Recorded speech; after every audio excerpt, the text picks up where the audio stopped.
هاتوین بۆ وەرگرتنی بتڵێ غاز لە هەر فرۆشیارێک دەپرسین دەڵێت غازمان نییە و دەست ناکەوێت. 270 بەڵێ. ئەی غازەکە بتڵێکم بێت نییە. ئەبێت چەندە چاوەڕێکم تا بتڵێکم دەستەکەوێت. وڵای دەچێڵێ بەیانیە بێت و بەیانی بێ ئمرۆ بێ نازان. یعنی ئەگەر یەک بتڵ غازم بوێ ئەبێت 2 ڕۆژ 3 ڕۆژ چاوەڕێ بکەم. ئیتی وای دیاتێ ئمرۆ وایە.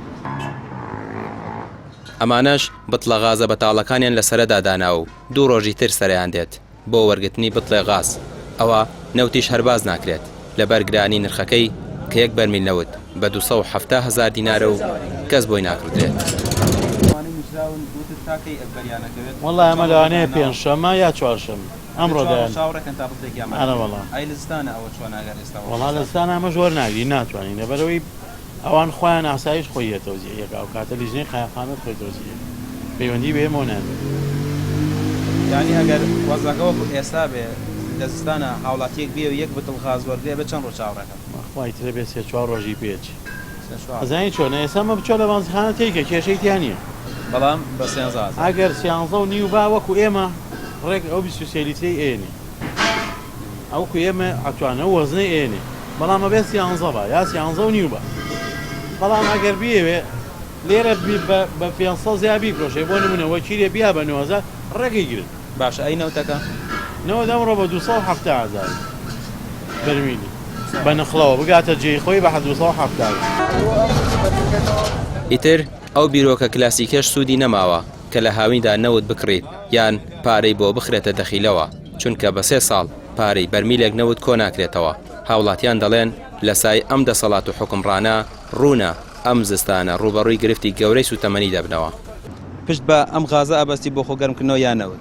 ناوەڵا پشت بە کامیان ئەبەستی؟ بە نەوت. ئێستا نەوت بە چەنە؟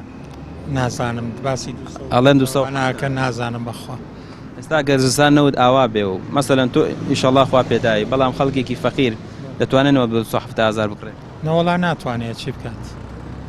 غازەکەش ئەوەتە تۆ ئێستا هاتووی ئەڵێ نییە جا خۆزستان بێ بەم هاوینە نەبێ نییە ئێستا هاتم بە ڕێکەوت خسمە ناو سیارەکەڵێ نییە نازانم تر بۆ من غاز زۆر کەم بۆ تۆ ئەگەر وا بێزستان دەست نەکەوێت خەڵک ئەبێ پەنا بۆچی بەرێت نەوت گران بێ و غاز نەبێ و وڵی شتێتر نییە چی هەیە خۆ ناچی داروشتیش ببڕی داویشتە قەدەغێوایان وڵی تر بەڕێ بکە و بەڕێ نەکاوە قسمەتی خواییە کە لەم وڵاتە ئەژێەوەیە مەسەلە ئیتر ناوچەوانی نووسراوە کە لەم وڵاتە بژێەوە بێ ئاو هەژیان بەرێتە سەر چییە دام خەڵکە وڵی باجی چی با نازانم بڵێم بچی تاوانەکە لە خەڵکەکەی چی تاوانێکیە چی کردووە خەڵکەکە خەڵکی وا باش لە هیچ وڵاتێکە دەست ناکەوێت.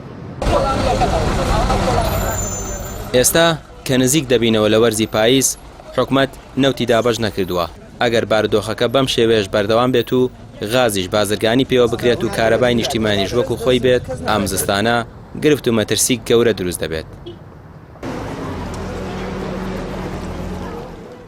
نرخی یەک بەرمیل نەوت بەراورد بە ساڵی ڕابردوو بۆ 2 هێندە بەرز بووەتەوە. ساڵی ڕابردوو 20 لتر نەوت بە 12,000 دینار بوو. ئەم ساڵ 24,000 دینارە. ساڵی ڕابردوو لە بەرگرانی سوتەمەنی چەند کەس بە گازی خەڵوس و شۆرتی هیتەر گیانیان لە دەستدا. ئەم ساڵوا بڕوات مەترسیک گەورەتر لەسەر ژیانی هاوڵاتیان دروست دەبێت کەچی حکومەتیش وەکو کورد دەڵێت مێشێک میوانی نییە. ڕامیار عوسمان کەناڵی پێیام سلێمانی.